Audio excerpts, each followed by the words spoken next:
All right, welcome everybody. I've got some funny hair going on. We've got an awesome treat today. We are going to have a live Q&A with Mike Wardian, the man, the legend himself. Mike just did a huge FKT, 107 miles. We're going to talk about that. Unsupported, took him 36 hours. So we are going to go through all the amazing details of that accomplishment.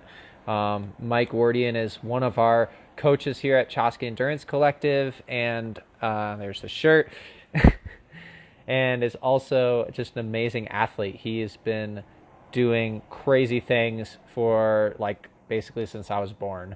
Here he comes. We're going to let him in now. And give him a second to pop in here, and then we'll get the conversation started. Hey, Here he is. up, man? Hey, Mike, how's it going? Good. How are you? Good to see you. How is the body feeling? Pretty good actually. Like it's been since Sunday, so a couple days, like recovery, and I'm thinking I'm gonna go run with my brother tonight. I've done a couple strength training and some easy like walking, jogging like stuff. But yeah, I'm gonna go run tonight, which I'm excited about, and yeah, it'll be fun to get back into things. Definitely. Yeah, and so we're going to talk more about that. Mike, like I was just saying before he popped in, he just did this huge, fastest known time run, 107 miles through Shenandoah National Park. But I think that the thing that really caught my attention, honestly, Mike, was like you had this, I think it was in your story that you posted this video of like you getting out of the car and you just looked totally destroyed. You were like limping. And I was like, oh my God, Mike Wardian is human. Like he gets it like sore and beat up in the same way as everyone else. And like that was really the thing that caught my attention. And then I read your post and I think you said like this was one of the hardest things I've ever done. And you have done some insane shit. So Yeah. that says a lot to me. So I guess like let's just start at the beginning. I don't know that much about this. I think I just saw you posted like the day before that you were going to do it. Like where you've been doing a lot of these big FKTs recently. You did the run through Delaware. That was 130 miles or something last month. This is another 100+ mile effort. So like, first of all, it's just insane to see you doing all these huge runs. But tell us specifically about this one. Like, where did the idea come from? Has this been on your bucket list for a while, or did it just kind of come spur of the moment? Yeah. So yeah, good question. It was something that I had been thinking about doing. It's kind of been on my list of things to do. I know one of the guys that set the supported time. I was really interested in doing a run solo, like kind of like, yeah, like I've been itching to like broaden like my horizons, I guess, and like continue to evolve as an athlete. And so like one of the big things I did a couple years ago is like I didn't like running in the cold, so I went to like the North Pole and ran there, and like and then Antarctica a couple times, and like I'd always like been so impressed by like the people that just go out in the woods and like just by themselves and like don't have a crew and yeah, like filter water and like live off the land and just kind of like do it themselves. And so, so I wanted to kind of have an experience like that. And I thought this was kind of like a chance to do that. And it was kind of a long opportunity, like 100 miles, it's not like you're going to be done in, I mean, the supported time was like 23 hours and something. So like, I knew it'd be, 24 to 30 hours. I didn't expect it to be 36 hours. Like to be honest, like I was like, it won't be that long. But it was way longer than I thought. And it was, the terrain I expected to be technical just because it's East Coast running. I mean, you lived here for a little while. It's like rocky and rooty and, not a ton of vert. I think I said 18,000 feet, but then one of the guys who set the record said like, hey man, you're selling yourself short. It's more like 23,000 feet, which is a big difference. Yeah. and then just the heat and humidity. You know, it's East Coast summer, so you know, I didn't do myself any favors by like choosing to go in early August. But it's funny because my friends that normally crew me and my family are like, hey, you know, it might be better to go September, October, and I was just like, hey, I want to do it now. I have time, and I wanted to do something for Tommy Rivers. You know, it's you know, for me, it was like, what's the thing that scares you and excites you the most? And this was one of those things. And yeah, it was crazy though. Like I kind of planned it that week, you know, when the news came out, and I had a thing from my water filtration system from Amazon. Like I was hoping to leave earlier in the day on Friday, but it hadn't come yet. So like I got it at like 7:00 at night, and I like woke up at midnight and drove to the start. So like it was like I started at 5:40 in the morning. So like, yeah, I grabbed the filtration system, threw it in the pack with all my other stuff, and then my friend Tom, you know, and I drove to where I dropped my car, and then we drove like another 2 hours to the start, and then he dropped me there and was like, see ya. And I was like, okay. Wow.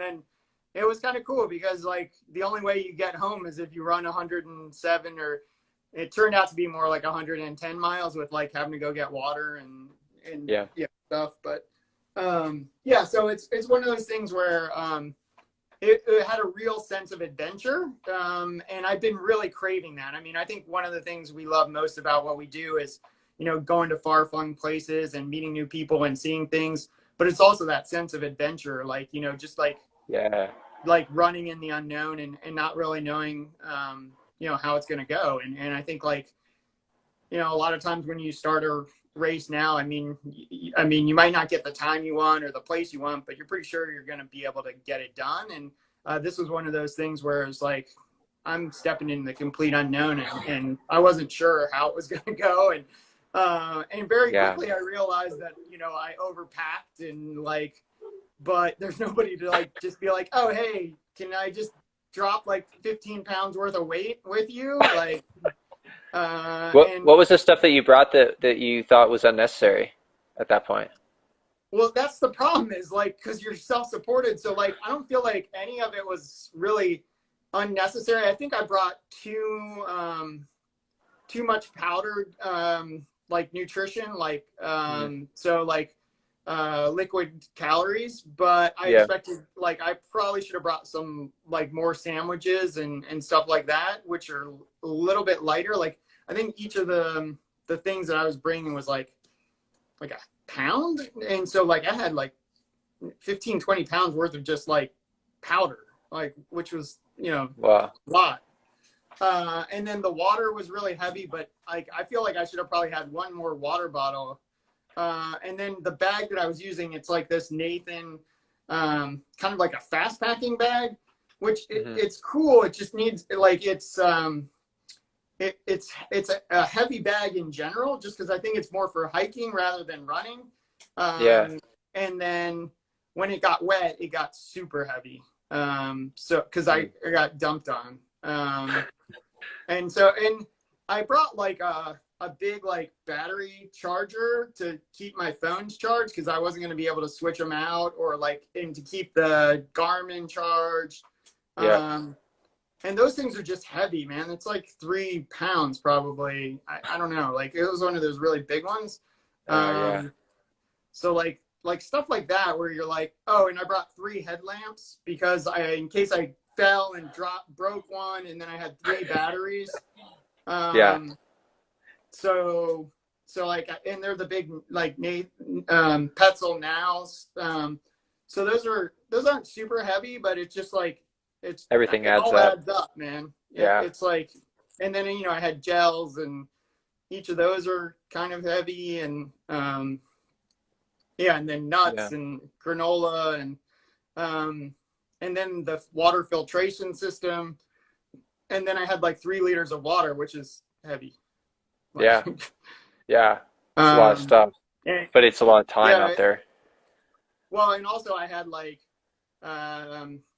Band-Aids. I had like a first aid kit, like a bivy sack, like in case Yep. like I twisted my ankle, and like a space blanket, and just like all the kind of stuff. Like if you like got in trouble, like if I was moving slow, like I was like, oh, no problem moving like 4 miles an hour. Like I'll be done in like 24 hours. But like the first mile, I was not even like 4 miles an hour. And so like, oh man, you're like, wow, this is going to take forever. And then, some of the hours I was like, I went like, 2 miles an hour, which is just, crazy. But like, if you spend, I think the fastest I did the water filtration was like 11 minutes or something. So like, if you're doing that, like I had to do it like probably 15 times. So like, I mean, and some of those were like 3 hours. Well, yeah, but some of them were like 20 minutes to get to the little water, and then like 20 minutes back, and then 20 minutes. So it's like in a whole hour just to get 3 liters of water. So yeah, and yeah, it just takes a long time. And have you ever used a SteriPen, Mike? We use those a lot in Peru. Do you know what that is? Yeah, I do know what that is. It's just like the UV light that like. Yeah, they're like little UV filters that or UV lights. Yeah, that you use. Those are super quick. That doesn't like filter out the scum and stuff though. Right, you would have to filter it with but like if the water is really dirty, it doesn't work. It works well if you can get like clear water, but if there's like a lot of particulate in it, it's not going to work well. Yeah, so that's actually something that I would look at doing next time. Like there's some things that I would do, because a lot of them were like they were springs, and they were like they were coming out of like they just like stuck a pipe into the mountain, and so they were spring water. But you still I still filtered it because I was like, I don't want to get sick. And most of the water was fine. But a couple times, like it takes a lot of, like, it's like a bag that you have to kind of scoop and fill. And if there's not flow, like a couple times there wasn't flow. So you're just like scooping and nothing's. So like, I might bring like a little cup type thing, or like, I guess you could pump. And a couple times I once I couldn't get anything. So I just stuck, you can turn it into like a life straw. And so like I stuck that, and I just sucked it, and it was like right next to a tadpole. Like it was like a tadpole and me like sucking the water out. And I only got like 2 sips, but I was like, that was like the only water I had for like 6 hours in like 90-degree heat. So like, yeah, the 2 sips made a big difference. I was even doing the thing where you like blow back into your bladder to try to hope that there's more water in there so that you can suck it and like get the. And I was doing the thing where you like open it so you can get the like tiny drop at dregs. The bottom. Yeah. Damn, dude. Wow. That's next level. It was crazy. Wow. And so you mentioned Tommy Rivers Pucci, who a lot of you guys have probably been hearing about. He's a good friend of both of ours, a huge figure in the running community, especially here in Flagstaff where I'm based. And he recently was diagnosed with a pretty serious cancer, and there's been a lot of fundraisers going on to support him and his family. So I guess tell us a little bit about, like, it sounds like that was kind of part of the impetus to do this right now, Mike. Is that right? Like, like, did that kind of fire you up? Like, how do you know Tommy? Like, tell us a little bit about that.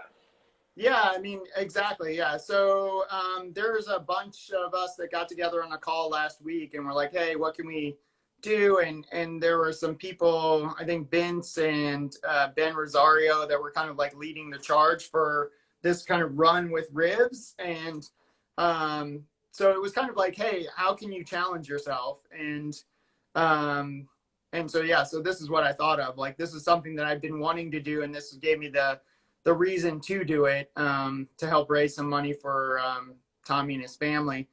And I think anyone can take part in it, and it's still going on this week. So it goes on until I think the 8th or 9th. I think it's the 9th actually.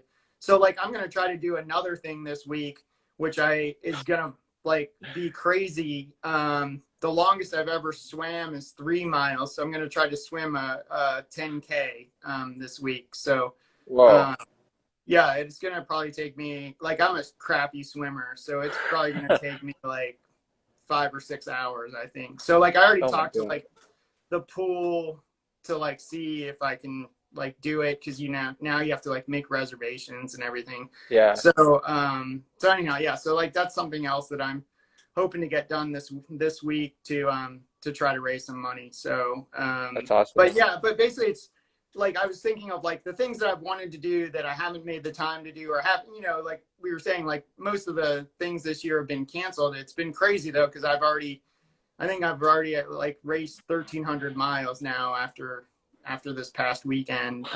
So it's been you know, a huge year for me, and like trying to do like new things, and it gave me so much confidence. But the way that I know Tommy is, like, we've raced against each other. We've been elites at the Boston Marathon a few times. It's really where I've seen him probably the most. And then I've seen him, you know, out at Western States before, when he was out there with Jim and those guys. So, Yeah.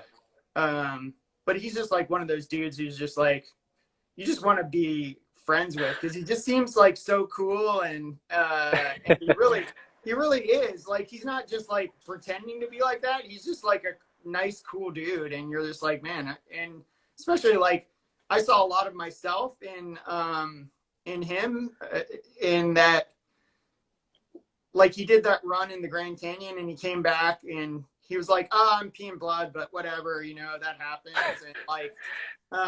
And like I don't need to go to the hospital. I'm good, you know, I'm strong, and like I'll just go in the basement and kind of like, you know, figure this out and heal, and I could see that happening to me. And so, like, you know, if something happened to me, I'd want people to help out, and I really feel like he and his family need the help right now, and if we can do anything, and we can use, like, it's awesome that we can use what we do for good, and you know, if I can go and suffer for a couple of hours, and it, you know, helps bring attention to, you know, what he's going through, and I gotta say, man, it really helped me, because like I don't know if you saw my Instagram post. It sounds like you might have, but like 15 miles.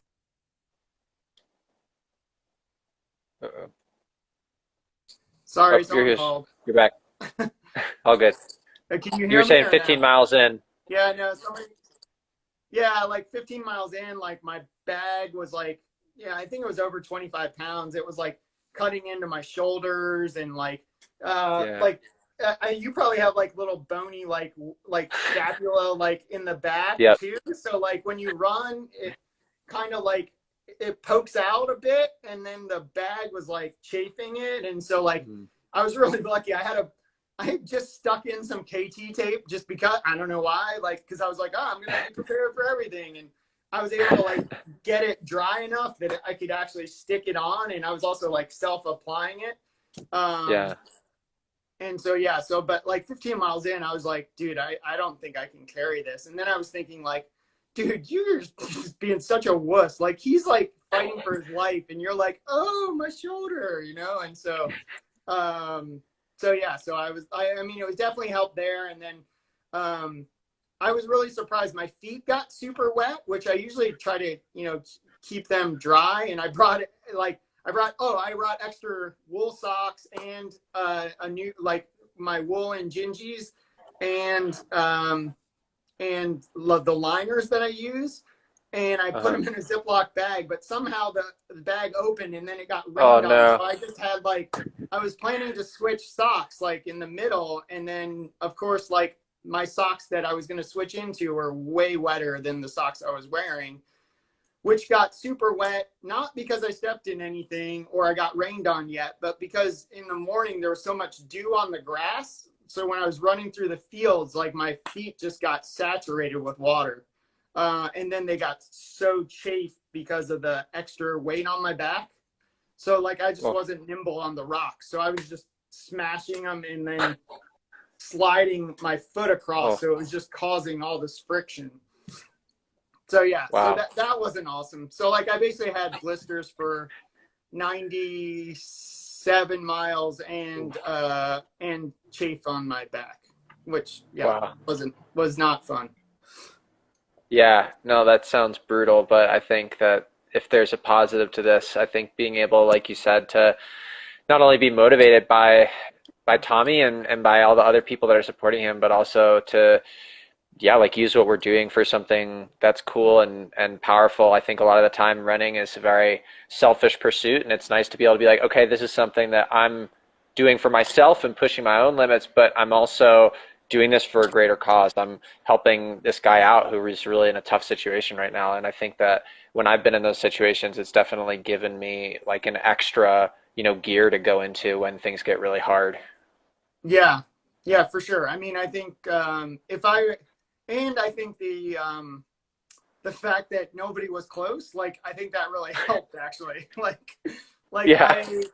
if I had to bail, I was gonna have to like stop and like wait 2 hours for someone to come get me, or probably longer. And so like just knowing that you had to keep moving forward, I think like not giving yourself an easy out was really helpful, because yeah, it got way harder than I thought it was going to be. Yeah. And that's good. I mean, it's kind of what I was looking for, but when I got that, I didn't know if I wanted it. Like, I was like, oh, sweet, I got what I wanted, but I don't know if I'm ready for that. And yeah, and it was cool to like be able to like step up and be like, actually, yeah, I can do this. And especially towards the end, like the end was, I'd say those last 4 or 5 miles were probably some of the most painful I've ever done in my entire life. Like just being so dehydrated and just kind of like a little bit groggy and like seriously like hallucinating, being like, oh, that's got to be a spring, and it was just like a tree branch, and I'd be like, mother, you jerk, like it was definitely not. And then also like it's not like in the past, maybe I would have just asked like a hiker, hey, can I just have a sip of water? But like with COVID, you can't just be like, hey dude, can I borrow some water? Yeah, Like that's a good point. I hadn't even thought of that. yeah, and like you're all in it. It was kind of busy, but not super busy, but enough busy where like you had to like keep putting your mask on, and so like that was also just another thing that made it a little bit more challenging. Yeah. I love the idea of having like a logistical thing that you have to do it. Like I had when I did the Everest Base Camp Trail back in March, it was like I literally had a flight out the next day. So it was like, okay, I like the FKT was like 36 hours or something, and it was like I think I had 40 hours until my flight took off. So I was like, all right, like I better do this. And I remember getting that same point where you're like in that last quarter, and I was just like so worked, and I still had like 12 miles to go or something, and I was kind of just like power hiking at that point, and I was like, this is the middle of the night. It was like, well, I can't stop because otherwise I'm going to miss my flight. And this was like when COVID was blowing up. So I was like, I really need to make this flight or I might like get stuck in Nepal for like a month. So Yes. yeah, Yeah. that like pragmatic, like I have to, like I cannot back out of this or it's going to be really, really bad. Like I think that's so helpful sometimes. Yeah, totally. I mean, it's one of those things where I mean, I guess, it's good when the story turns out great, like we made it, right? But it's Yeah, bad, exactly. it's like Here we are, like it's such a good thing. like, yeah, like we both made it, so yeah, it's awesome. But like my wife was freaking out, and it was actually funny too, because like I was thinking, like I was joking with my friends that crew me, like I have like a really amazing support system in place, and like. And, my wife is part of that. And so Jennifer, like, this is one of the first time in a while where she was like legit worried. And I was too. I mean, like, not just for, I can hear you. Oh, there she is. She just came and said, I can hear you. But yeah, like one of the things that you have to be careful for in Shenandoah is like bears. Like there's lots of bears, and so like Yeah. So she texted me like probably 5 hours in, like, where's your bear bell? I don't see any pictures of your bear bell. And I was like, oh yeah, I didn't bring it, but I listened to a bunch of books on like it used to be called books on CD, but I just download them from the library. And so like, I just had like my iPhone playing, like I listened to Love in the Time of Cholera and Counts of Monte Cristo and some War and Peace. Wow. And Nice. Jim Gaffigan, My Dad is Fat. And yeah, and a bunch of podcasts and like Marketplace and all this stuff. So yeah, I was like roll up on some tents in the night and be like, oh crap, I gotta turn down the It's like 2 a.m. yeah, it totally was. Like I was like, oh shit, is that a bear? And it would be like a tent. But like, there actually weren't a ton of people out you know, in the night. Like it was just me really. And then I guess I saw a bunch of deer, I saw a skunk, I saw a snake, I saw a fox, I saw a bunch of birds, but I didn't see any bears, which was nice. And that was kind of the point. Yeah. Yeah. If you see him, then maybe we're doing something wrong. Yeah. So, well, and like Awesome. they're pretty aggressive there too. So like, Huh. yeah. But that being said, like somebody said that had done the trail, that you know most of them are conditioned to run away, and so I was hoping that was going to be the case. But I was like, I do have a bunch of food in my bag, and I'm just, you know, I smell like, you know, steak probably. Yeah. Wow. Yeah, these are the things that you don't necessarily think about, but you got to be prepared for. Yeah, But it was yeah, and then also like I was wondering how, you know, how the route finding was going to be, but that was totally fine. I actually downloaded, like I got somebody, this guy Witt actually gave me a bunch of good tips. Like I made another guy named John also like was super helpful. So like I don't know if people are looking at this and saying like, hey, what should I do? But like I said, I kind of planned it last minute, but I put it out there on social media, and a couple people reached out and had some really good tips. Like the guy Witt told me about a app called Gut Hook, and it like had the elevation profile, but the which was really cool, and it could track you offline, so you could use your airplane mode, so you wouldn't destroy your battery. oh, that's awesome. I'm gonna check that Yeah, out. it was really cool. It'd show you like where the campsites were. It would show you like where the water was, which was most important. So like I think I had to spend like $9 for the map of where I was, but that was the best $9 I had spent out of all the stuff. I mean, yeah, that was really, really helpful, because a couple of times like I ran right by the spring because I didn't see it, and then I looked and I'd be like, it's supposed to be here, and it'd be like, you know, 50 feet behind me, just because it was like covered or it wasn't like clear. Yep. So yeah, so like having, you know, something like that, rather than like someone's like, oh, you can buy all the no, I didn't get any tips from Jurek. I totally should have asked him and Carl too. I was thinking about Yeah, having Carl, them. I was thinking that. Yeah, Carl was saying like one of his favorite things he would do is like run across Shenandoah National Park, and I was like, I remember him telling me that once, and I was like, I'm gonna totally do that someday.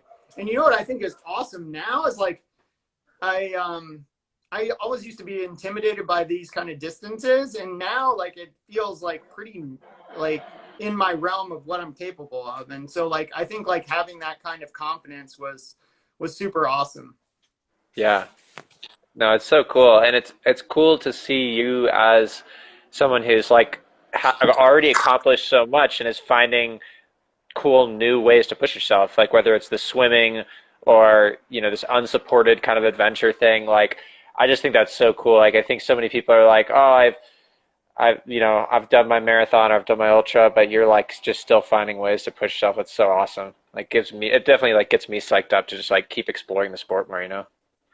Oh my God. Well, yeah, I mean, and I mean, eventually, like, I mean, I think the big thing I was going to do this year was try to run across the country. And so like, Yeah. I want to do that next year and try to go for Pete's record. And so like, you know, I want to, you know, I know that like, there's going to be times where I'm going to, you know, need to be by myself for long periods of time. And I also want to do like the Iditarod at some point. And so like, you know, that's one of the ones where you got to be like totally self-supported. And so I think, you know, the Appalachian Trail, something that's been on my list for a while. And I was actually thinking as I was out there, like, I think a cool way to maybe do it is do it in like 100-mile chunks.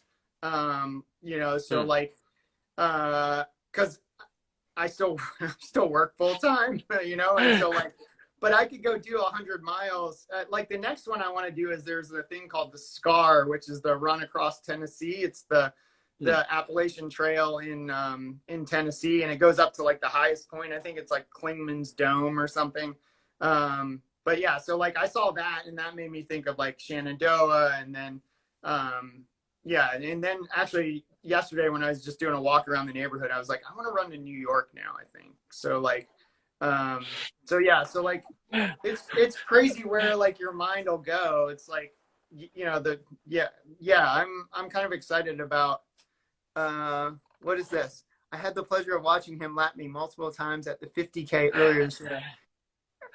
Oh, nice. Awesome. Well, good. Yeah, totally, man. You should totally do your first 50 miler in October. And if there isn't, like, I think JFK might still be happening, but Yeah, I've heard that too. but yeah, if not, man, you can just go out your door and do one. For Yeah, sure. I totally want to do the long trail in Vermont. I see that comment. Yeah, that Yeah. one. I actually looked up. So that's where I got the idea for the water filter, because I was like researching them, and I was like actually like looking like at doing the sterile pen or like. And then I looked at like what that guy String Bean's been using, and so he uses the Sawyer, and I figured, well, even if he's like sponsored by them, you know, whatever, it's probably still halfway good. And then I watched some like YouTube videos from like a bunch of like weird old guys that like hike with them, and I was like, well, if those old dudes can totally do it, like I can figure this out. And Yeah. so yeah, so I was like, yeah, I can totally do this. But it was so powerful, like that first time I filtered water and it actually worked. I was like, holy shit, I was like doing like a little happy dance in the woods. It was awesome. That is awesome, man. Oh, okay, Mike. I feel like we should wrap this up. You've got a busy work-life balance, I know, so I don't want to take Yeah. too much of your time. But so you already said you're going for this 10K swim, which will be twice as far as you've ever swum before. What's next on your bucket list in terms of running stuff for the summer? So I want to try to do the 10K swim. I still want to do a run from DC to Rehoboth Beach, where we're next week gonna take ownership of a beach house. Nice. So like the tricky part of that though is I have to get across the Bay Bridge, which is like 4.4 miles, and so like I can kayak it or swim it. So I'm thinking of probably kayaking it, but maybe if I do this swim and it goes well, but it's a little tricky with the current. So like I'm trying to plan that. I got selected for Team USA's Solidarity Run. So like I'm going to do that August 29th. I think we have a Nice. run coming up too, right? Like, Yeah, or, September 12th is yeah, the Chaski Marathon Relay. yeah, Um, exactly. So yeah, so I so probably we'll want have to do that. that. Yeah. Yeah, cool. All right, Oh, man. and Well, then keep us posted. Oh yeah. I'm doing the Kodiak 100 miler that same weekend as the Chaski. So like maybe I won't do Oh that. yeah. I heard Yeah. about that. Yeah, so I'm Yeah. gonna do Hopefully the that still happens. yeah, supposedly it's still gonna happen. I just booked my Yep. first flight of the year. Like Wow. That's COVID. insane. Oh my god, it was awesome. Yeah, it was super exciting. Cool, man. All right. Well, we'll keep following along. This has been awesome. It's been so cool to hear about this. Rest up, recover well, have fun at that swim. Definitely let us know how it goes, and we'll be following along after that. Thanks, man. All right, bye All right, guys. guys. Thanks, everybody. See ya. Thank you. Wait, do you recommend